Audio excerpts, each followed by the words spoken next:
Good morning mga kadiskarte, panibagong araw, panibagong biyahe, panibagong kliyente, panibagong satisfied customer na naman ang dapat nating gawin ngayon. So ito, kung mapapansin nyo, medyo maulan, basa pa yung daan, kaya ingat sa lahat ng mga nabiyahe ngayon mga kadiskarte. Alright, mag-home service tayo, ang gagawin natin doon is Toyota Vios Model 2022 model siya. Yan, siya yung pinaka-latest model yata ng Vios ngayon. So tara, palitan natin, punta natin agad yung kanyang location.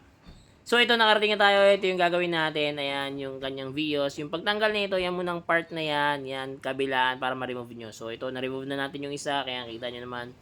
Yan, tapos i-remove natin tong isa pa. Yan. Tapos after nyo yan, tatanggalin nyo yung pinaka-sender panel. May tornilyo lang yun. So ito na yung kinalabasan mga bossing, oh.